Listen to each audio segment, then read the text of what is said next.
Hello, and welcome. Sunday acrylic painting. Today we are going to look at some pumpkins, and you can find the reference image in the chat. And there's line work and also the sketch that you can see here. I took a quick little snapshot of that, and that's linked in the chat too. So if you want to check that out, feel free. The reference photo is originally from Unsplash, and as always when I use reference photos, simply it's kind of a guide. My goal isn't to make it look exact to the reference photo necessarily, or colors. I can change and make my own. So yeah, I do have a little taped border here, and again, this is just a student grade cold press watercolor paper. I just like watercolor paper for acrylic painting. So, canvas is nice too, or canvas paper, whatever you like to work on is great. So what I'm going to do, just to get some colors ready, I'm going to start with a wash on my painting. Actually, so I'm going to set this white aside here for a minute, and I'm going to grab like this little utility brush here, and I've got some water. And then I just kind of, want to decide on a color for this. I'm thinking like a little alizarin crimson. It's like a bit of a cooler kind of a red, which I think will be kind of nice for this. Kind of that kind of feeling. So I'm using Liquitex Basics acrylic paint. It's a good entry-level, affordable acrylic paint to get started with, and I'll just kind of list colors as I'm using them, and then in the end I'll just add that list to the description. But what I'm going to do is just grab a little bit of water. I'm thinning out my paint a little. Now, some folks I know don't like to use water to the paint. They're worried about breaking down the binder. I've also have some like acrylic medium you could use, like a matte medium or a gloss medium. So if you'd prefer to use an acrylic medium, you can.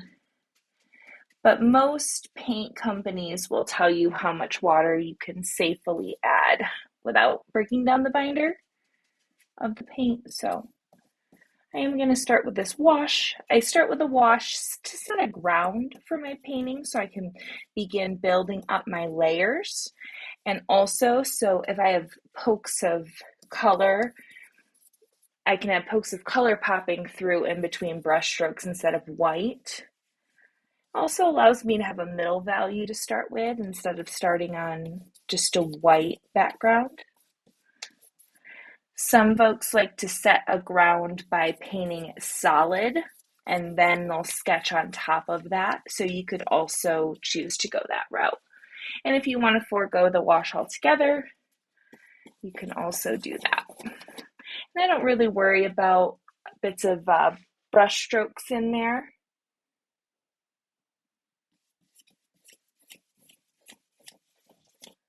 It's okay to see a little bit of brush work.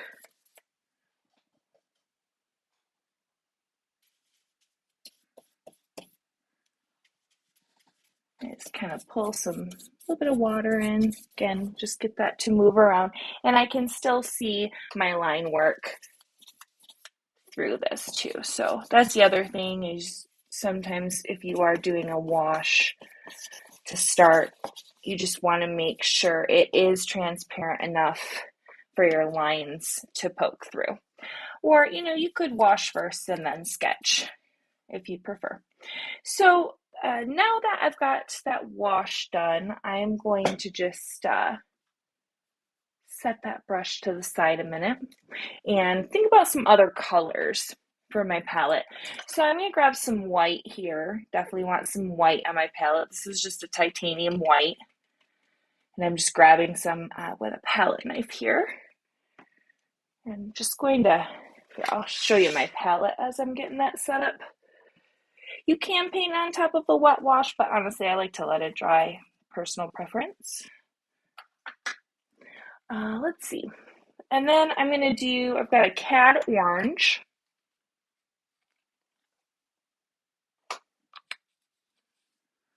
I've got, let's see, I am going to do a bit of magenta, a medium magenta next to that alizarin crimson just for those mums, the flowers there.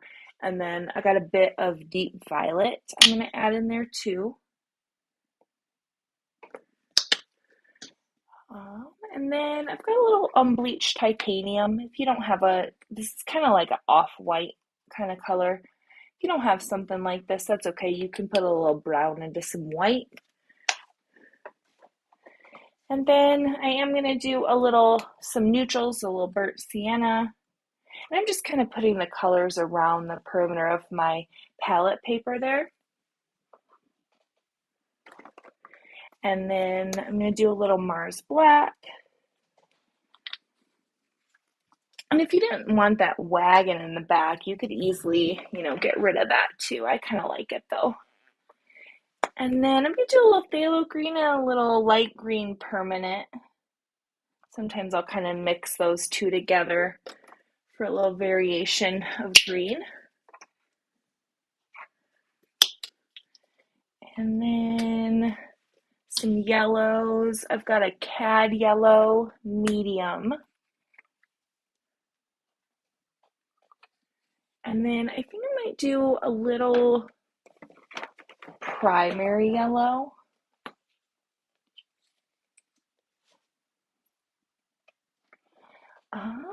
And then I want a little burnt umber too, actually. Another neutral. I'm going to add that just kind of over here, actually. All right, and then honestly, probably just a little bit of blue, a little bit of primary blue. I don't know that I'll need a lot of blue, but blue is complementary to orange, so it can also be good for darkening your orange.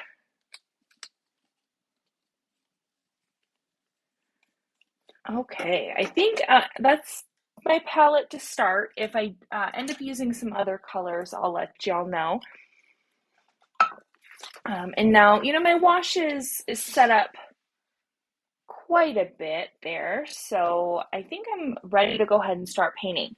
So again, if you want to just omit the stuff in the background, you easily could and fill in, a little sky or something simplistic. I don't know, I thought the wagon was kind of cool though, so I'll simplify it. I'm not going to put too much detail into it because I do want that to push back and I want these pumpkins to pop forward. So for brushes, I primarily am just using some flat brushes and round brushes. So this is what I mean by a flat brush. It has kind of a rectangular shape, and then these are round brushes. So you can use any paint brushes you want. It's just nice to have different sizes. Typically I try to use as big of a brush as possible for the area that I'm painting, but I kind of switch back and forth with different brushes too. So I'm actually going to start in this far background, and when you look at the reference, it's just hazy.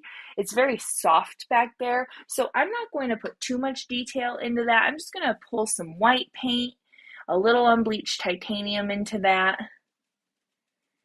and then maybe just the tiniest touch of orange, just to kind of get a warmer kind of neutral. And then what I'm going to do, I'm just using a little flat brush here. I'm going to start by just loosely painting in a little bit of this background, and I'm just kind of going around that little lost my word for it. It's like a little trailer, little carriage. So I'm just kind of going around it. So you can kind of see a little bit of that alizarin crimson poking through, which is kind of nice. I kind of like that. Or, I could let that coat dry and then I could go back over top of it. Just remember, acrylic paint is pretty opaque, but sometimes if you're using a more student grade paint like I am here, it's the coverage. Sometimes you need to let things dry and then build up layers versus like if you're using like a Liquitex heavy body acrylic, it's pretty opaque straight from the tube where, so it kind of depends on the type of acrylic that you're using, but you can build it up very much so to make it more opaque if you are noticing that it's not right away. And then some colors like oranges and yellows aren't very opaque or aren't as opaque as some other colors. So sometimes mixing in a little white with a color, just a bit, because you don't necessarily want to lighten it too much, but that will make it more opaque.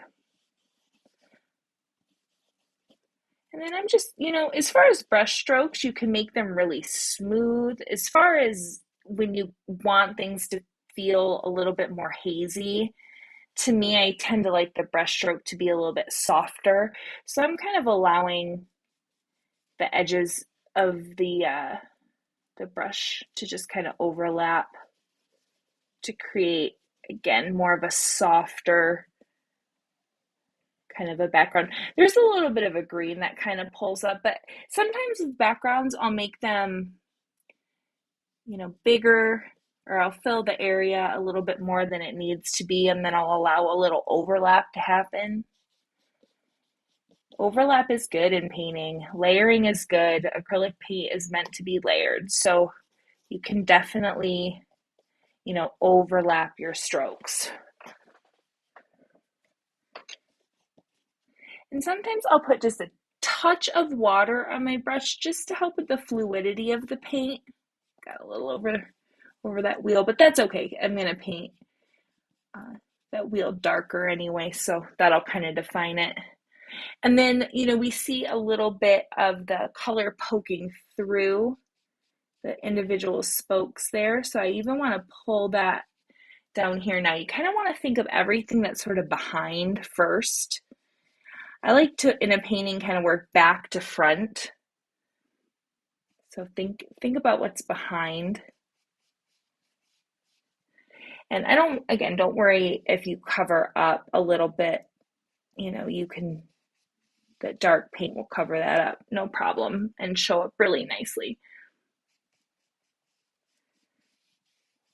I could get in there with a round brush if I wanted to and have it be a little bit cleaner, but the thing about acrylic painting too is you've got all these different styles that you can try, like with your brush stroke. Do you want it to be, like I said in the beginning, really blended and smooth? Do you want to see the overlapping of your strokes? Different things you can do.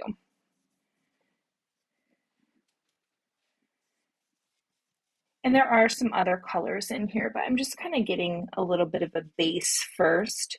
And sometimes when you just kind of squint at the reference image, you get a little bit of you see kind of a looser shape. And then I'll just kind of try to paint those little shapes that I see. So in this little area over here, there's, probably some pumpkins back there, right? But they're blurred out. So if I wanted to, I could, bring in some little kind of taps of orange and just kind of loosely move my brush around to kind of put a suggestion of some pumpkins back there. And now it doesn't feel like much, but as I start to add more in, I think that just will kind of push back nicely. And again, I can let a little bit of that dry. I can build up some layers. It looks like there's maybe some green back there too. So that's just kind of how I might approach like a very simple kind of background that's very, again, blurred out. But if you'd prefer to just not include that, that works too. Meaning, you could just paint it as a sky or paint a solid color. But I think it's kind of fun to challenge yourself to try different kind of backgrounds and styles. So, all right, that looks good to, for the start of that. I'm going to pull down now a little bit of a green. So just kind of using the same brush. This is let's see, what size is this brush? This is number 8 flat brush that I'm using. I'm going to pull in some green. I'm going to allow a little bit of that unbleached titanium to mix in there, just a bit. And then sometimes I'll pull in a little yellow.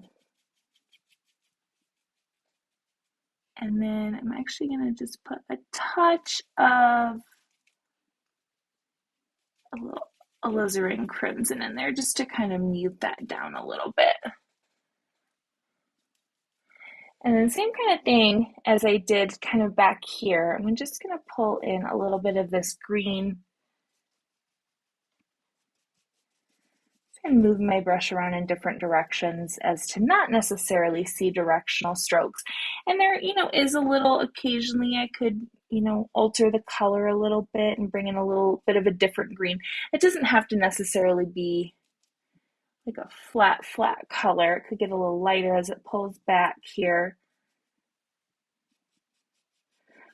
But, sometimes just adding a little bit of variation can be interesting. So, an option.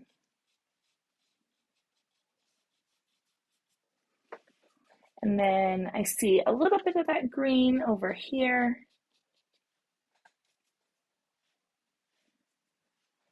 I'm going to come back with a smaller brush in just a minute to kind of get in the spokes.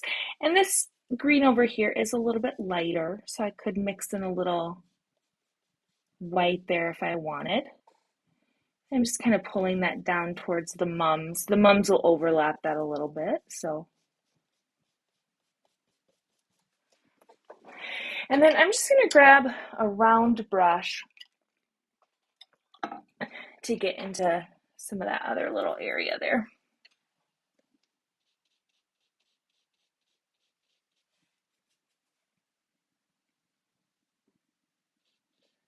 This kind of background negative space. Kind of define it a little bit more too once I start to define the wheel too.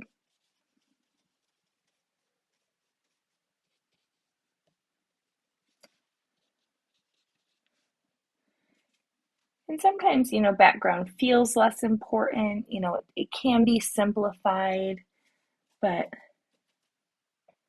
we see like a little bit through here, a little bit of a darker, I could pull a little burnt sienna, let that mix a little bit with some white, and just kind of scumbling, which is just moving your brush around in a light circular motion, and you can vary pressure. And this is not the exact color, but I can just create a little depth into the painting by just adding kind of a little bit of texture back there.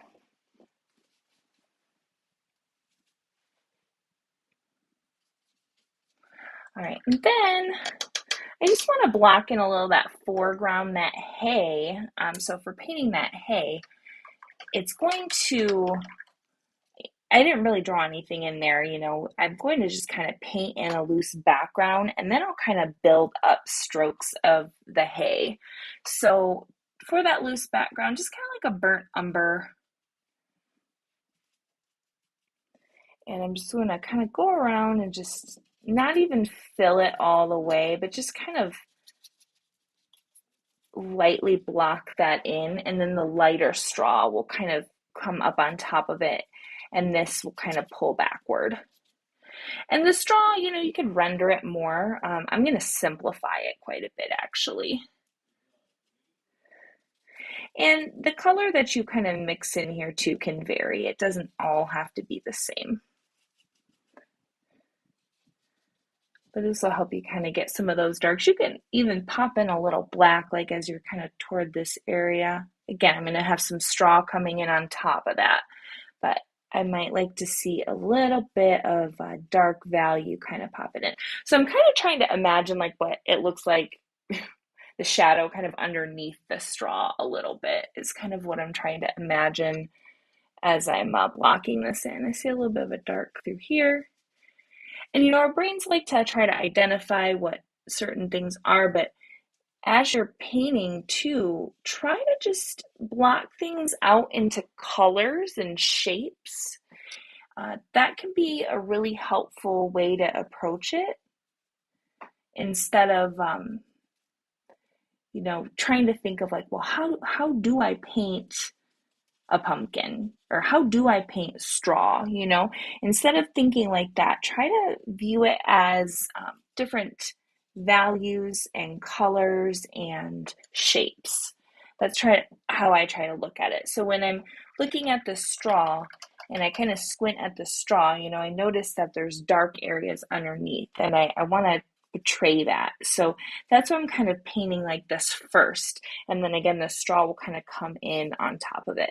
And there's other ways to do straw. There's other ways to do this too. So, as always, I think painting is this sort of exploration, and you're problem solving and investigating how to translate textures and different things with the paint. So, you're going to explore different ways and how to do that. And again, I'm trying to simplify a little bit too.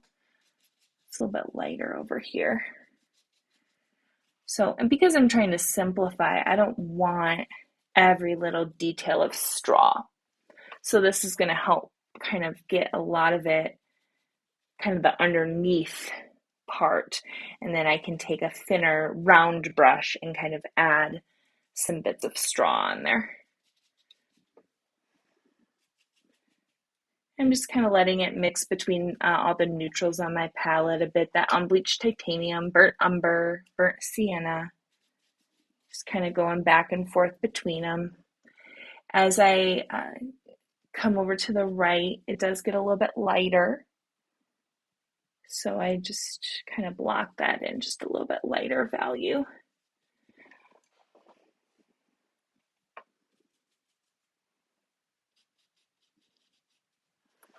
And then I'm just going to let that dry up a little bit.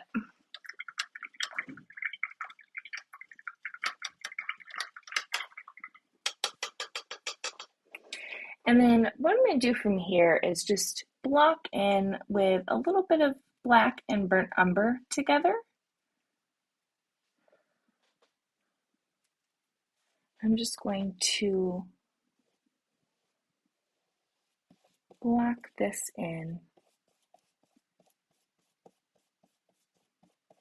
I think about, directional strokes too, like this has a very kind of horizontal diagonal feeling, right? So I kind of want to mimic that with my brush stroke.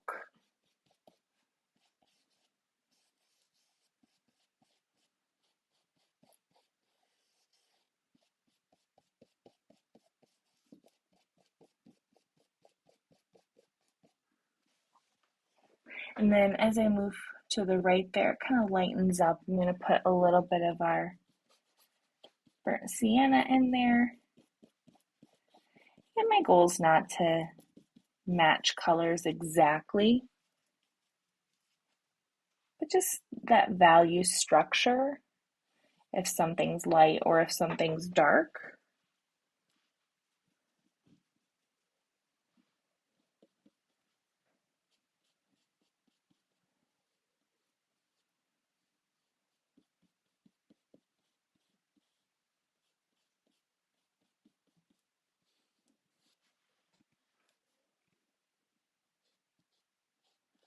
I'll just kind of go around that stem.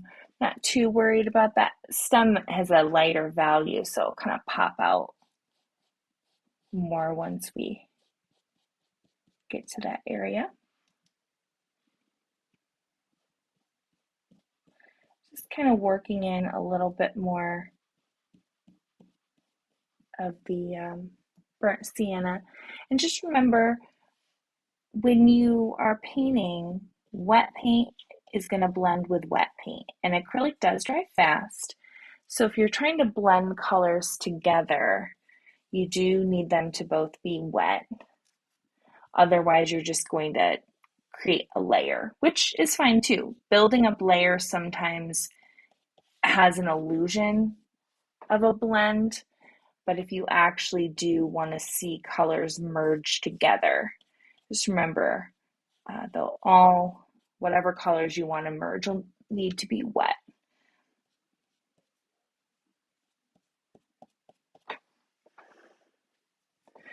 And then, we see a bit of the kind of little, piece that goes to the wheel, a little bit of this area here that's coming down.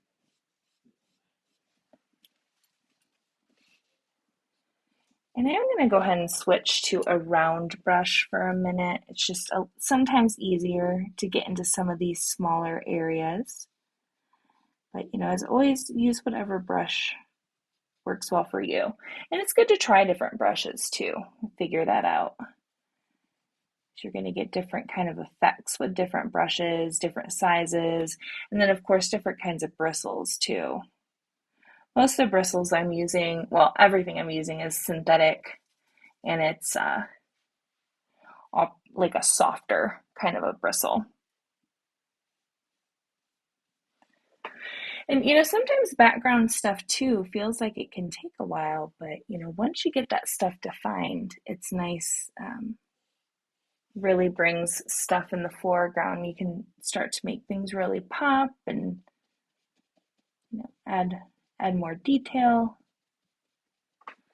So, the background here, I do want to keep it relatively simple though. So I'm not going to necessarily paint as much detail as we see in the photo.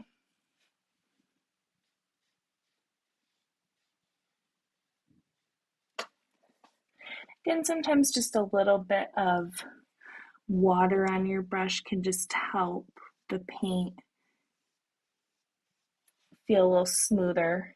It helps you get kind of smoother edges, so you're not seeing kind of the bristles, that kind of texture, unless you want that.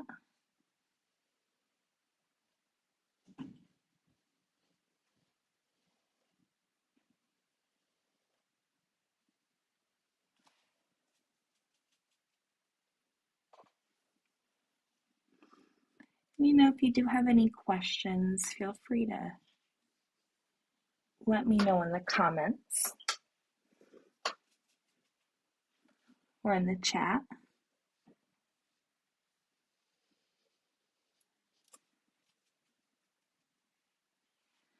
And you kind of see some lights and darks on these little spokes. So I will come back and pop in some highlights too. But again, to me, I want that stuff to sort of push back. So I'm almost, it has that kind of silhouette feel where you're not seeing much definition.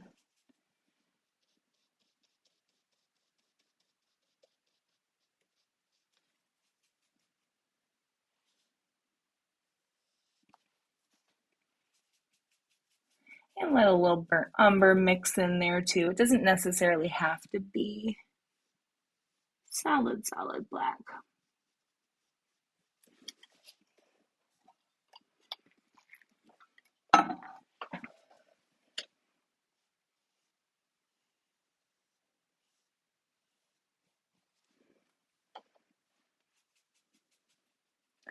And I'm just going to kind of loosely fill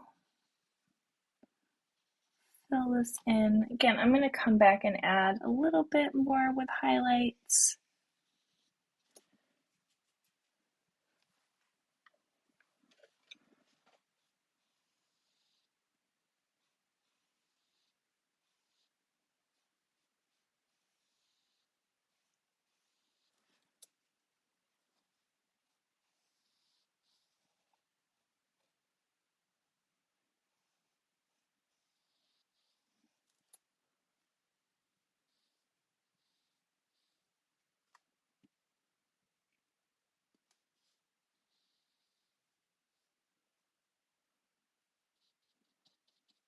And if you can't make sense of something, again, just try to paint the shape to the best of your ability. These little kind of spots coming down here, see a little piece kind of back here in the distance coming down, you know, just kind of, again, loosely paint what you see, trying to fill in shapes. And as always, like, you can leave things out if you want to. Just because you use a reference photo doesn't mean you have to include everything.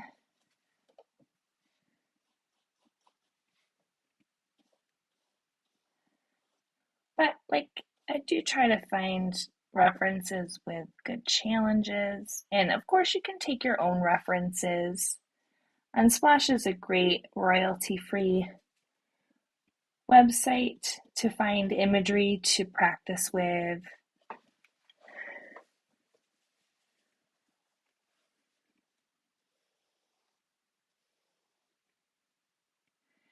And even the detailing that we see up here, I'm just very much simplifying it. Just looking a little bit at the value structure, like it's a little bit lighter up here. So I'm going to bring in a little bit more brown than black.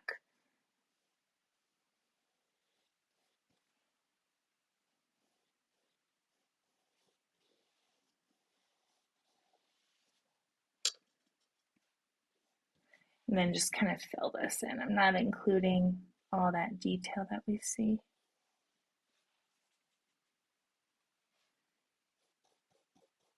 I'll let this dry and, you know, maybe add a bit more to it, but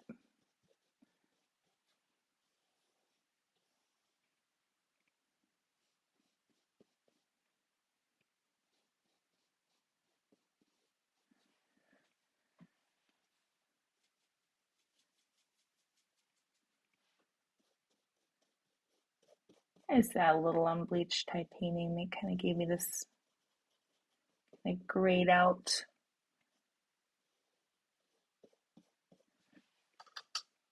value. I might darken that just a bit.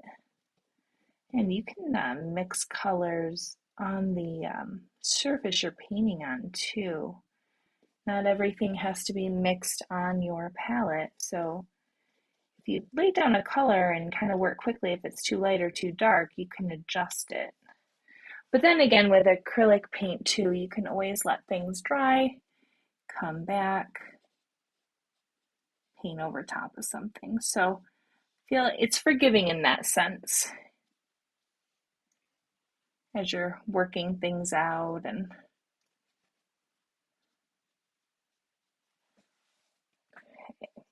so let's see. I think I'm going to start blocking in a little bit of the pumpkin there. Finally, we get to the pumpkins.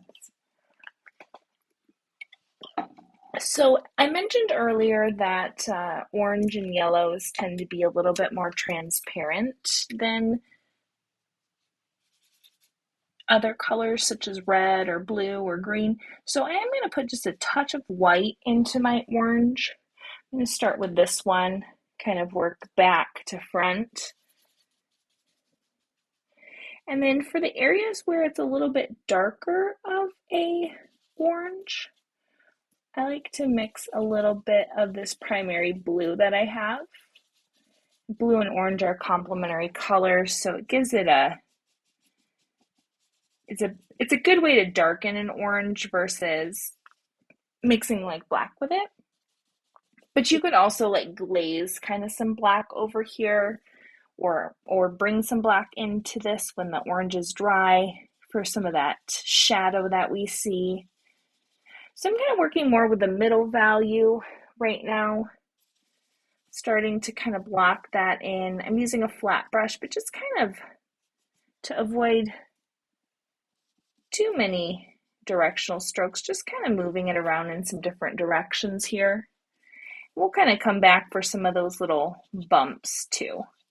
We'll add some shadow around those to make them stand out a little bit more. And I didn't even sketch all of them in. I could definitely paint some more if I wanted to, but again, you can choose choose what you want to include. You don't have to include everything. It's a, you know, an art too to work on simplifying something, taking things away or changing things.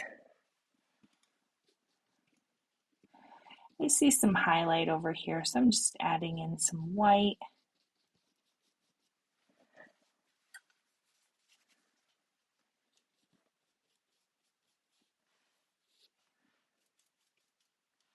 A little bit more orange in there.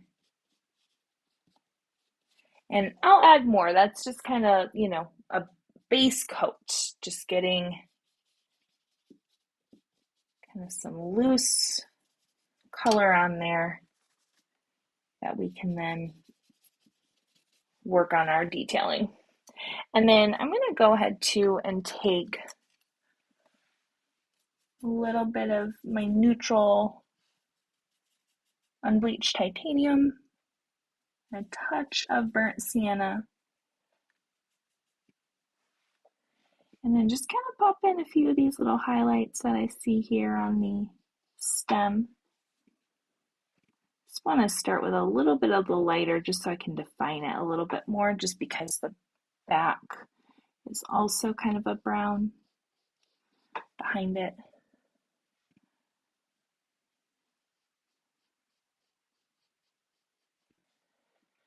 And then we do, of course, see a darker value in there. I just want to differentiate it from the wagon itself.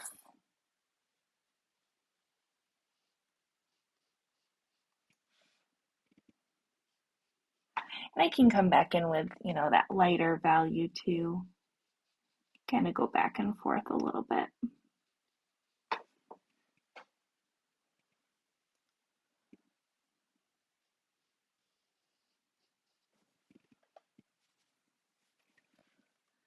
And get a little bit more of a brown.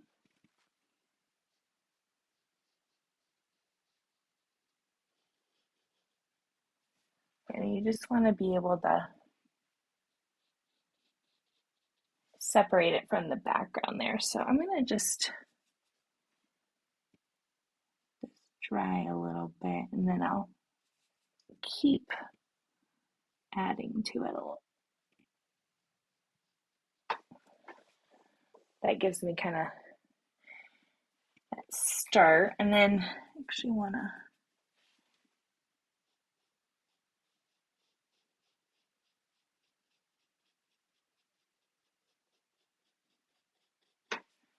just define that a little bit more in the back. And as things dry, you can kind of start to see where you want to add more to.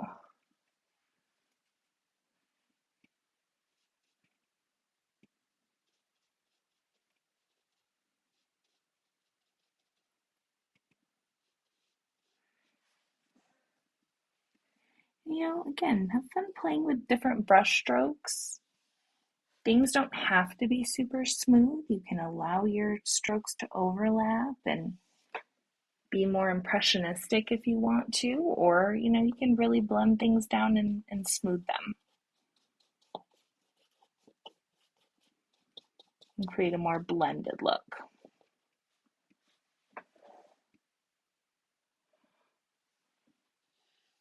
All right, I'm going to go ahead and block in this pumpkin. So this pumpkin is a white pumpkin, but it's not exclusively white. We see areas where it's bits of gray kind of translate. So what I'm going to do to make that gray is start with a base of white and add some black into it. But I also want just a little bit of blue in there. That was maybe more than I wanted, so I'm going to mix a bigger batch. Always put a touch of orange to neutralize that blue too, that gray. So I like to kind of squint at the object that I'm painting, as I mentioned earlier, and look for where it's a little bit darker. So that's why I'm going to start with this kind of blue gray that I've got going on.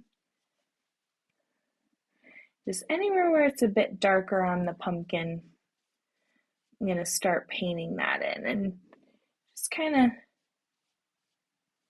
playing with the brush stroke a little bit occasionally. There might be an area too where it's a bit darker yet. So I can bring in a few darker grays. We're going to build this pumpkin up. You don't want to paint it with one flat color. You want to kind of build up these different layers.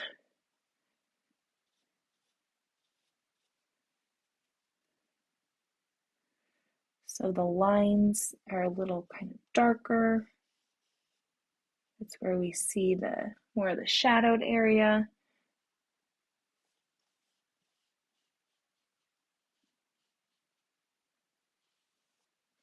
And then I can kind of come back and fill in some of the lighter values there.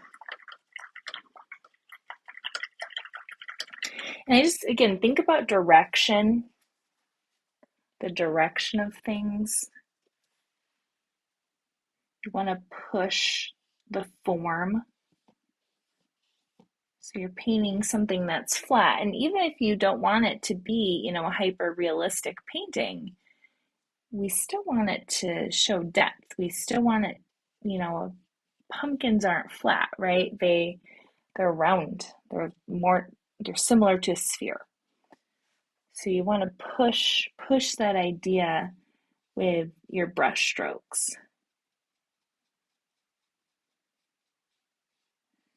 And remember, if there's an area that you just don't like, it's not working for you, let it dry and you can paint over top of it. Painting is a process, it's not always clean, beautiful brush strokes every time. Sometimes you got to work things out and problem solve and figure things out, and every painting's different. So it's okay to change something or decide you don't like something, or the technique you were using on second thought, maybe you want to use something different. That's all good. It's part of the learning, growing as an artist. So again, I'm just kind of building up these values here. And then when I get this pumpkin, that'll kind of help me clean up this edge a little bit too. It's kind of why I like to work back to front, because when you finish with something that's in the front, allows you to get those nice edges.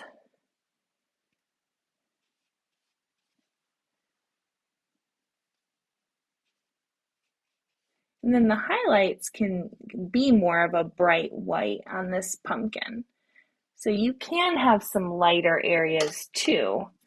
You just kind of have some darker areas that kind of define them. Think about that texture of the pumpkin kind of goes in. There's like valleys and hills, right? So you kind of want to think about that as you're using those shadows to help push areas back in space. Shadows go back, highlights come forward.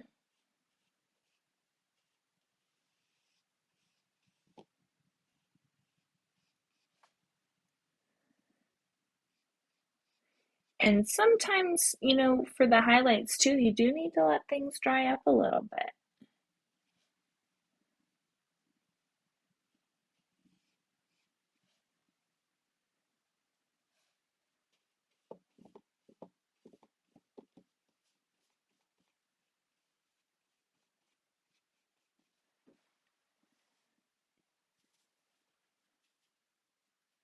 And you could also, could have said this sooner, but you can also change the colors too. This could easily be another orange pumpkin. It doesn't have to be this white pumpkin.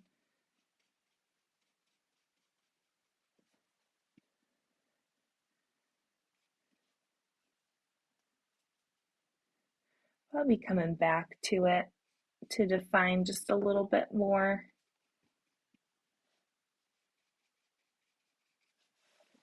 Then over here, we see a bit of an orange pumpkin and some kind of hints of some pumpkins off to the side there.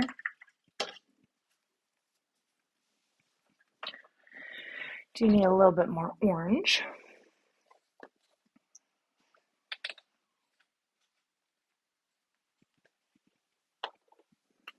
And pull just a little alizarin crimson in there and just a little touch of the white. And then just kind of pop this one in back here. You can see my pencil a little bit through that, so that's just letting me know, hey, I need to probably do a second coat.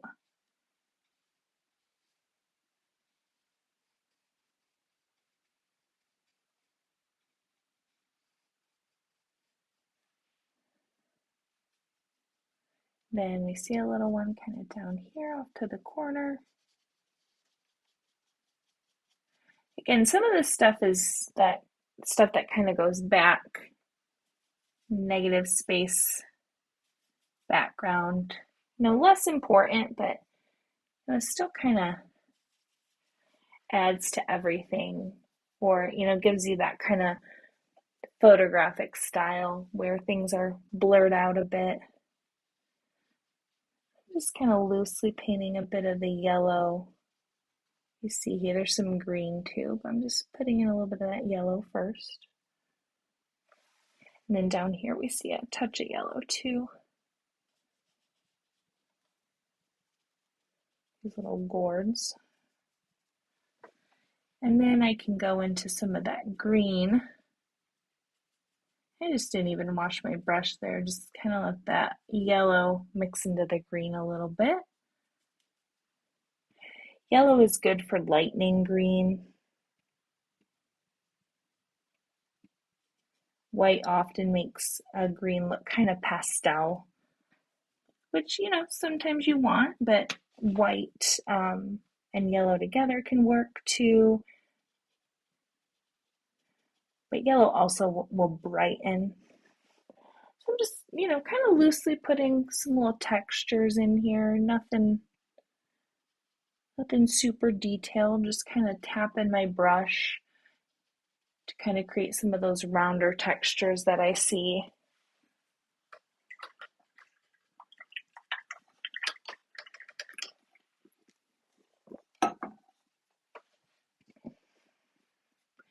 And then we do see some of these mums. I'm going to put just a little bit, kind of like what I did for the hay, which I will be coming back to. I'm going to just put a little bit of stem, kind of the feeling of some of these stems. And if I put a little alizarin crimson into my green there, darkens it for me, just kind of mutes that down. And then kind of back through here, I'm just tapping in a little bit of green as well. Just filling in that space.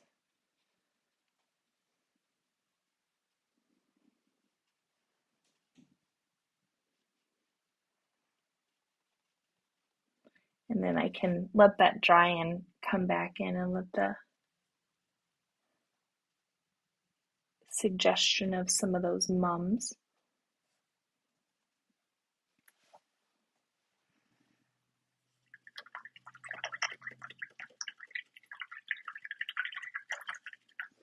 Just cleaning my brush off, grabbing a bit more yellow.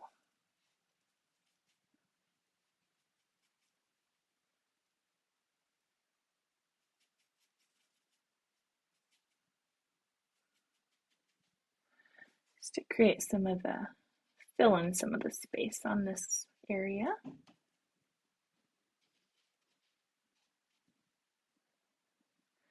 See kind of a few little highlights on here. Kind of fill in. Again, I like to just layer it. Not everything can be done in a single layer, so I like to build that up. Then I'm going to start adding a little bit to this pumpkin here. Again, I'm going to simplify. We do see lots of texture. I'm going to start with that kind of tannish brownish color underneath, a little unbleached titanium white and a little burnt sienna.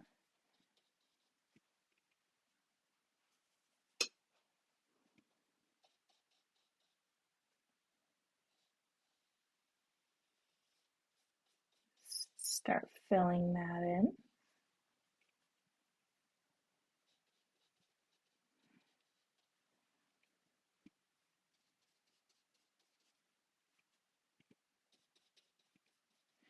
And I can go, back and forth with colors too. Not that I have to totally finish this. I might find it helpful to start adding in a little bit of the white.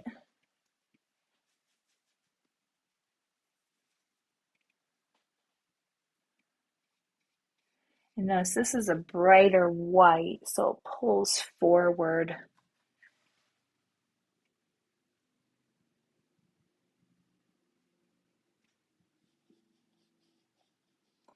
I just kind of fill in very loosely, so we'll get some of that green going too. Again, this could easily be just painted like a classic pumpkin. But I thought the different textures would just be a fun challenge.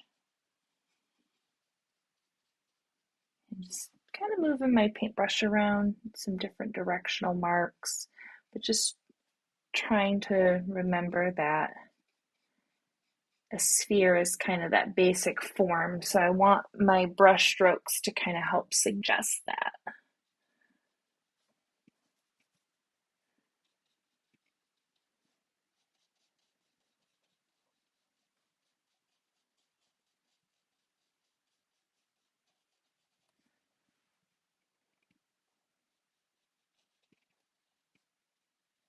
And sometimes I'll just kind of tap my paintbrush, and that helps you achieve some marks that don't feel so directional. Whereas sometimes, when you're painting side to side, it very much feels directional.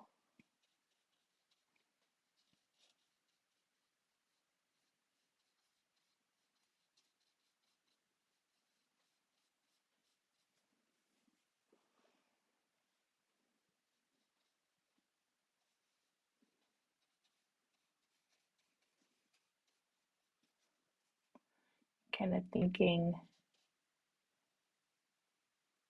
again, what's in the background. Some of that white will come up, or the green will come up over top of the white, and then maybe I'll have to come back in with some more white. And again, I'm going to simplify. And, really, in my opinion, acrylic paintings take time, you know. And so my goal with the live stream too is to kind of give you this start, but the intention that you can keep developing this and keep working on it. I think the more finer brushwork you start to add, it's going to start to really push it. And also, I find it helpful to take breaks from my paintings. I don't like to finish a painting unless it's something very simple in an entire sitting. I do like to break it up.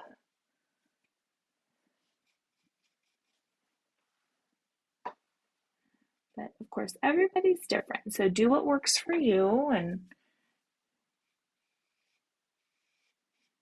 sometimes I do treat like a quicker painting as like a sketch. And, size has a factor too.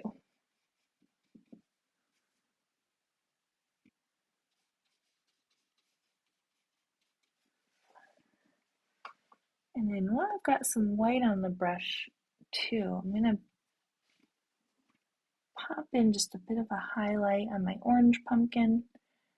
Just kind of, again, just light little taps with my brush.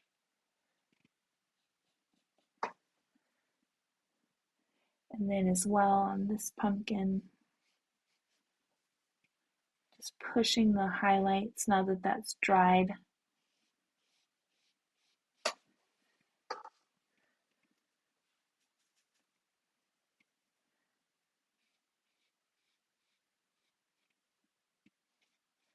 Remember, step back from your painting now and again too. It's when you're very up close to something, sometimes you do need to step back and just look at it with a little bit of distance.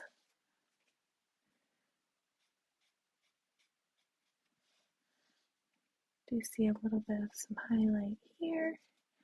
And you know, in the wagon wheel too, there is some highlights in areas as well.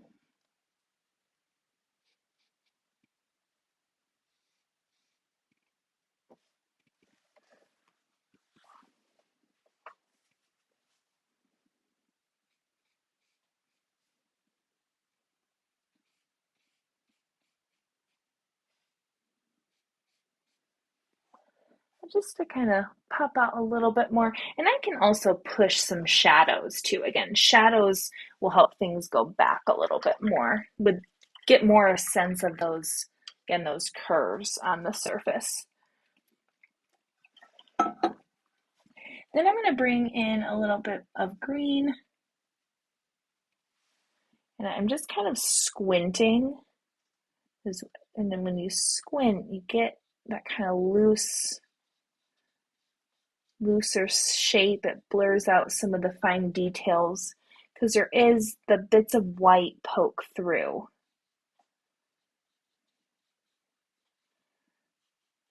So there's areas that I can kind of let overlap a little bit to get that sense of the white kind of poking through. Again, I'm just very much simplifying.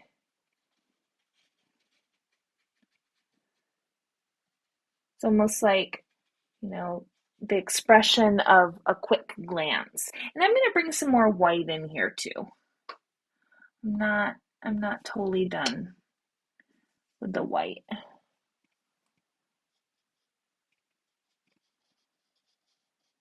So you just go back and forth sometimes. And the nice thing about painting something like this, anything organic, is there's room for all these little differences. It doesn't have to be exact, and you can still know what it is.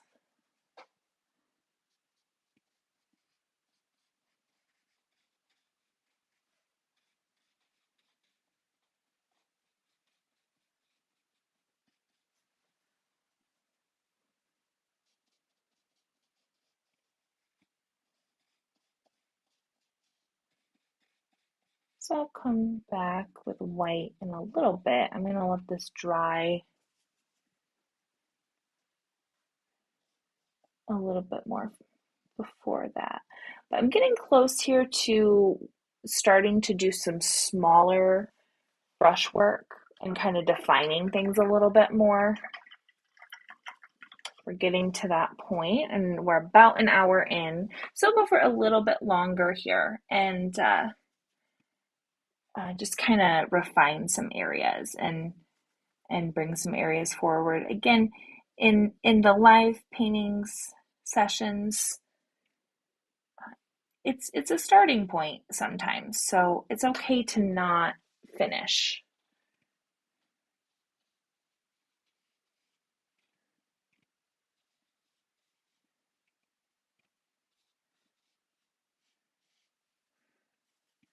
Just kind of filling in a little.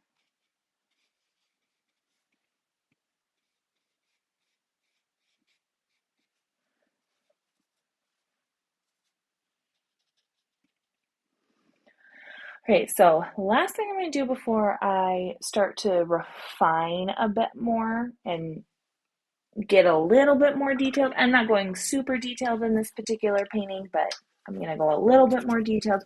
So before I get there, I do want to just kind of tap in some of these mums in the back. So I'm doing a little alizarin crimson and that deep violet and just a little bit of that medium magenta. And I just kind of do some little taps. Again, I'm just creating like a suggestion of these flowers. Oh, and actually, we'll start looking at the straw a little bit more here too. So I'm just kind of filling in. I'll do some more layers here, but this just gives me kind of a start. And then I'm going to go these ones a little bit more with the alizarin crimson. I'm going to put just a touch of my phthalo green in there just to darken that a little bit. And then just some kind of little taps back here. And some of them you do see a little bit of that yellow, which I like. Just it helps us repeat some yellow. I like to have colors repeated in a few areas, not in just one spot. So I will come back. Again, it's a building process, painting is. You can't get everything in a single layer.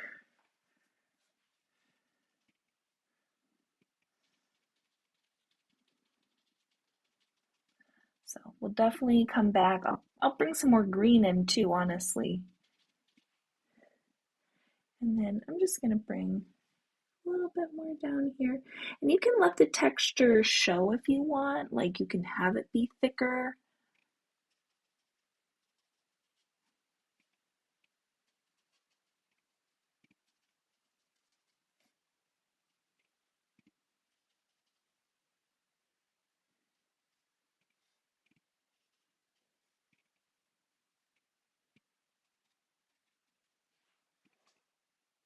All right, so for the straw, you can use different brushes. Typically, I like some brushes that are a little bit thinner, like a liner brush or a smaller round brush or like a rigger brush, which has like longer bristles. So anything like that can work for adding some of this hay. And I'm just doing some like not burnt, unbleached titanium and white. Be a little burnt sienna in there, perhaps a little touch of yellow, and the straw comes kind of in different colors in different areas. So what I do is just kind of start bringing in some line work. And again, you're going to build this up. Just like you're building anything, it takes time and it's going to take multiple layers. And it's not going to look good right away. It kind of looks odd when you start it. But as you build more, again, and maybe you want a little bit more of the yellow in there, a little white. Just try to repeat the colors in a couple locations. You could put just like a bit of water on your brush if you want things to be a little smoother. But try from the bottom to the top, making a line, top to the bottom, see what you like best. I just kind of start filling some in, and I kind of move around so I can let things dry. That way I can actually see the lines start to build up instead of it all blurring together. And I can let some be a little scratchy if I want. Again, just bring a little bit of a darker value into it. Really seeing all these different values of straw through here.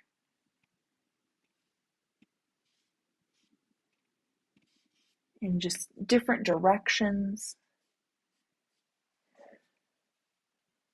And if you get sick of the straw, you can always work on something else for a little bit and come back to it. I want to see a little overlap on the pumpkins there. Gives it, more of that natural sitting on a bale of hay feeling.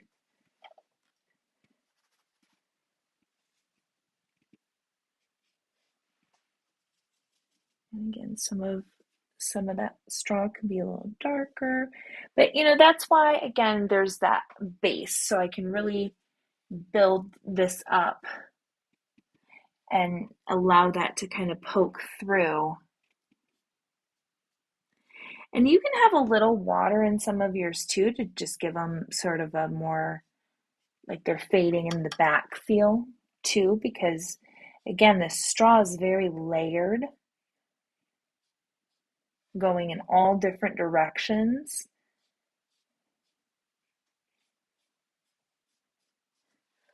So we can just really start to build that up.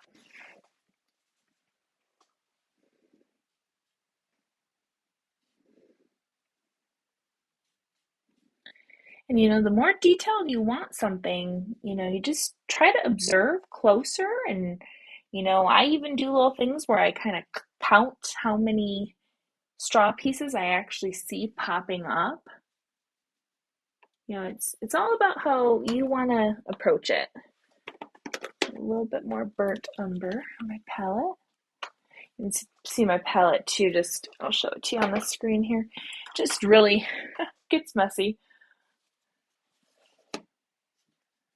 I grab a little bit of a darker value, and then we see some of the darker values kind of popping up over top of the pumpkin.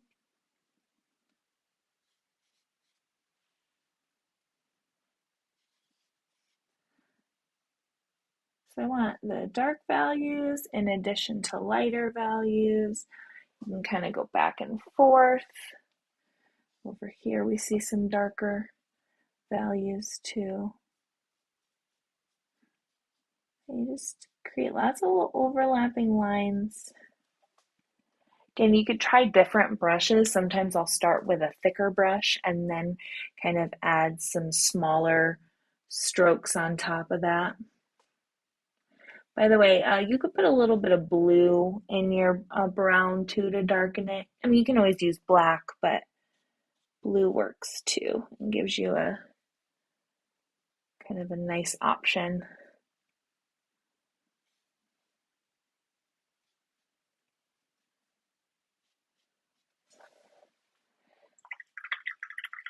So I'm going to go ahead and just work on a couple other areas, come back to that straw. I'm going to come up to this pumpkin. And what I'm going to do is make a bit of a darker orange with just a touch of blue. Oops, way too much blue. Separate that. So blue gives me a little bit of a darker orange. So what I want to do now is just kind of pop in a little bit of this kind of darker area going through here, just to define that a little bit more. And we do see some of the lines of the pumpkin too. So you can actually come back with like a little bit of a watered down black. You could do the darker orange. I mean, options depending on what you want it to look like.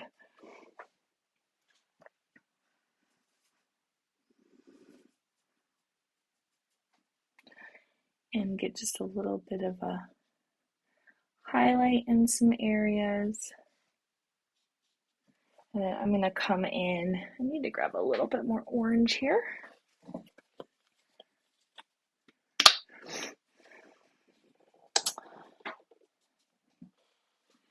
Again, that wet on wet, you can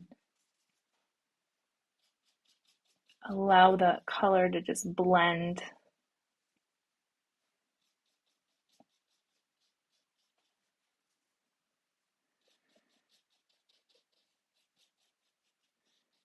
And pumpkins have just interesting texture on them. They're not one flat orange, so you can have different values. That's why I like the little bit of a darker. And then what I'll do with a little bit of a darker value that I made is kind of go around some of these little bumps to kind of define them a little bit.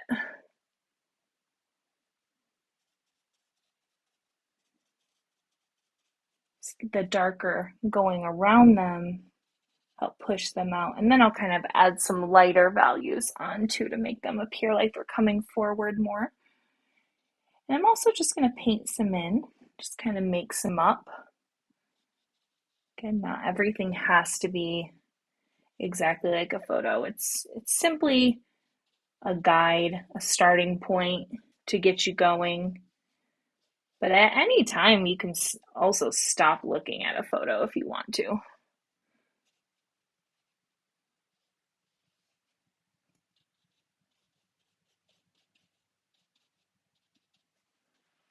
And then I'm going to just add a bit of white, touch of yellow, and then just add a little bit of a kind of highlighted area. Again, if stuff pops out, pops forward, it would have, a bit of a highlight on it. So just a bit of a lighter orange.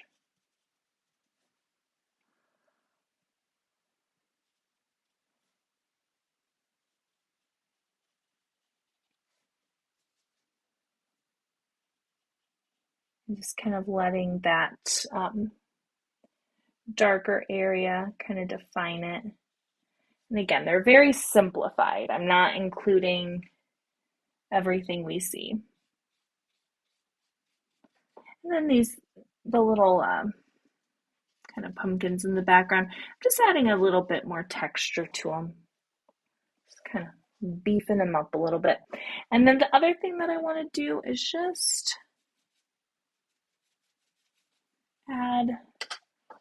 probably do it with a little bit of a skinnier brush and just some blue into my orange to start. And then if I want this to be darker, I can always make it darker, but I think this would be good. I'm just going to add in, not even in every location, but just a little bit of that kind of darker line we see. Again, that idea that the pumpkin has that texture, but kind of indenting in. Just want to see a little bit of that.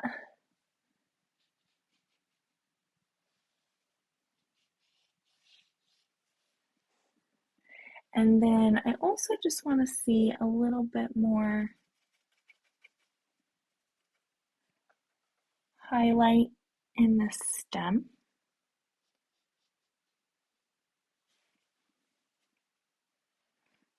And also in a couple little areas on the pumpkin too.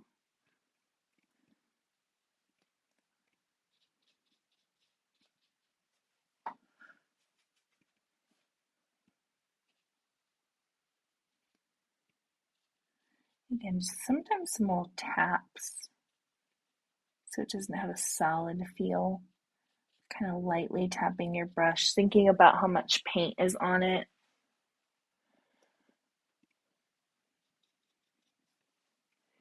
Then what I'll kind of do is just, go around, add definition.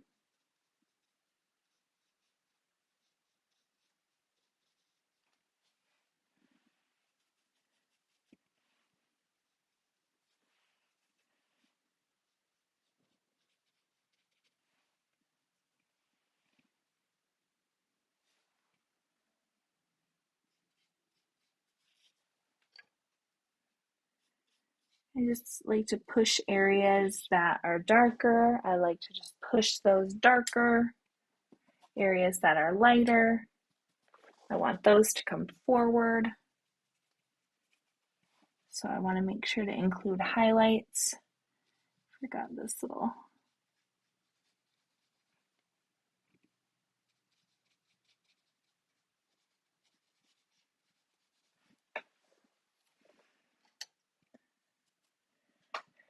And then with the smaller brush too, I can just start to add a little bit more texture with the hay there.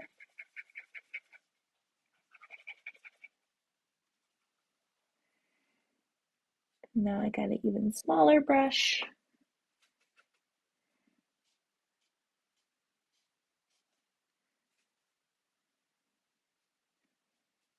Just gonna build up more texture where I see it.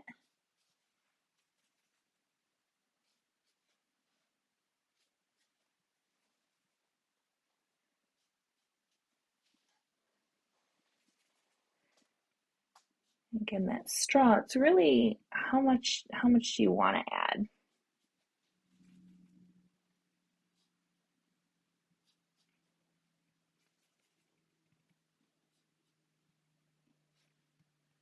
Just keep building it up.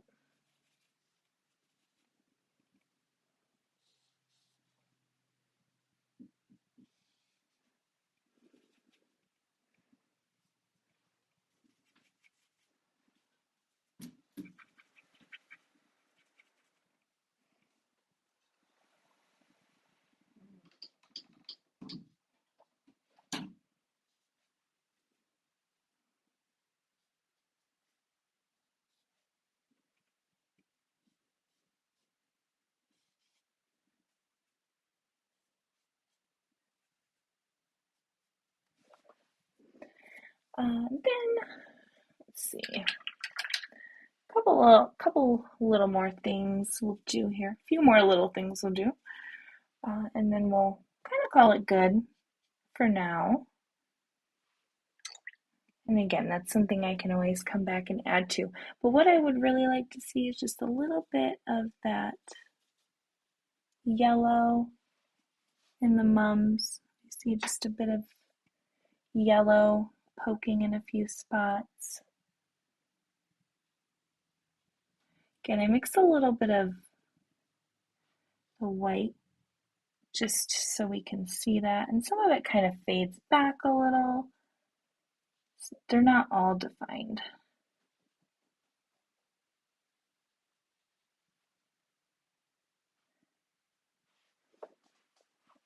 Then, maybe a little bit more yellow into here. Then, of course, the white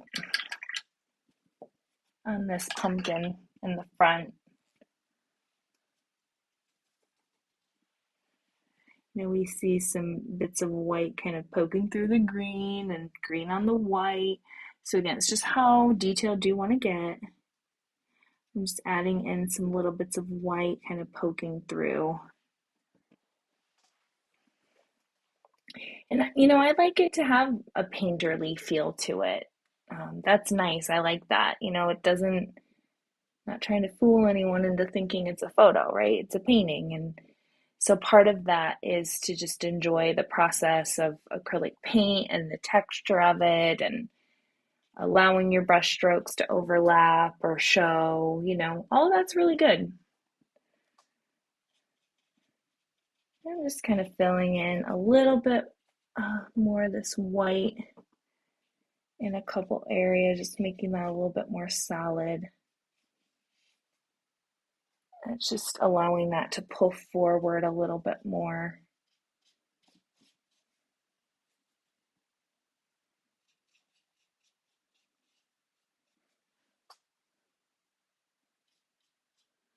And then, of course, I can play with a little bit more green in there too.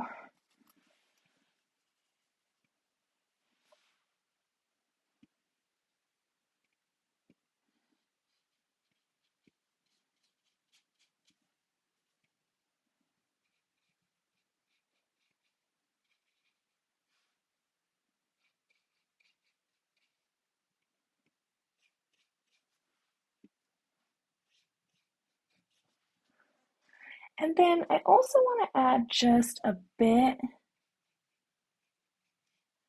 more shadow in this pumpkin. And so I'm just going to glaze in, I'm going to use a watered down black. So it's reading as a lighter gray, more transparent. And what I'm going to do is just kind of squinting, just look at the areas where it's a little bit darker. And then I just kind of take some directional brush strokes and looking at kind of the areas where it's shadowed. And I can use this to sort of push that back a little bit. You can also use glazing medium too. I do have glazing medium, but I'm just gonna go ahead and use a little water. And there's a little orange reflected in this part of the pumpkin too, actually. Just with the white, you see a little bit of orange. So if you wanted to, you could even bring a bit of orange and allow that to sort of go up onto there too. And then when I make something darker, I typically like to grab that highlight and then just, again, just make sure those areas of highlights are nice and prominent.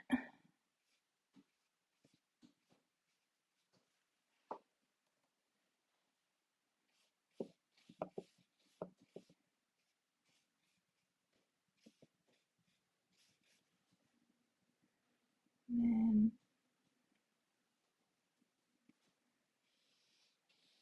right up there. So, again, there's definitely more to add and more to kind of experiment with on here. See a little bit of a highlight here, a little one here. So, sometimes I will go around and just, again, pop in some little highlights where I do see them, even if I don't want a ton of detail. Again, just to kind of play with that lighting, push things a little bit, add a little dimension. So, some things I can do to keep going with this would be to keep adding more definition into this pumpkin.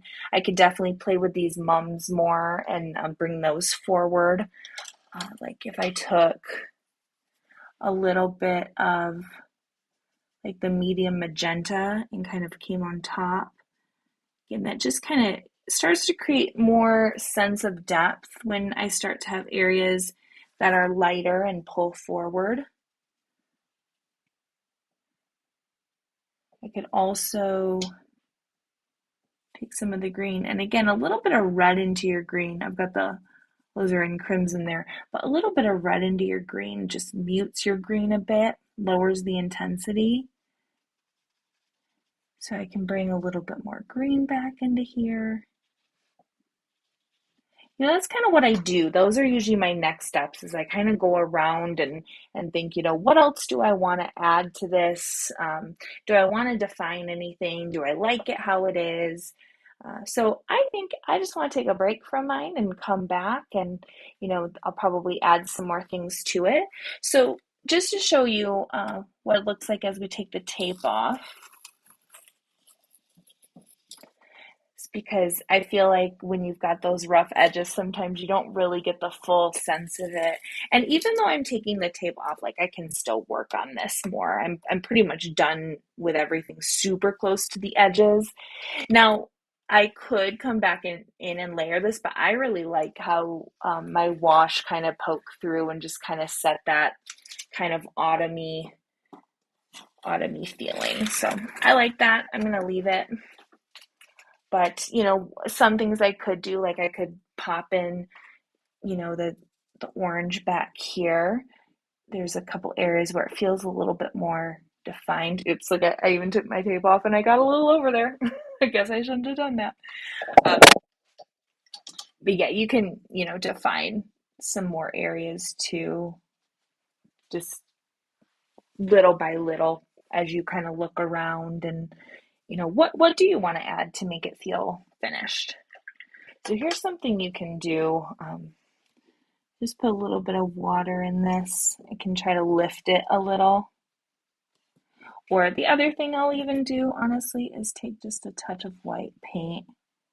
Just put a little white paint on it, or just not even worry about it.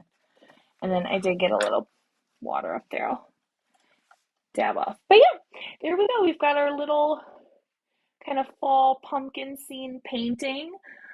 That was, again, about an hour and 25 minutes or so into this. So I can definitely add more to keep refining. I can add more hay. The more detailing I add, the more refined a piece looks. So it just depends. Do you want it to feel more like a sketch or more polished? There's like a little kind of area back here I could play with a little bit too, but again, sometimes it's fun to leave it loose and more expressive too. So however you want to finish it, just know paintings take time. I think, again, a painting that I spend, maybe just over an hour on is going to be a little bit looser and have more of a sketchy feel. Whereas if I were to come back into this and spend more time and refine more, it just reads as more of a, refined piece. But thanks so much, everyone, for watching. I really appreciate it. And as always, if you have ideas for paintings or things you'd like to see, please do let me know. And I hope y'all have a great rest of your Sunday. We'll see you soon.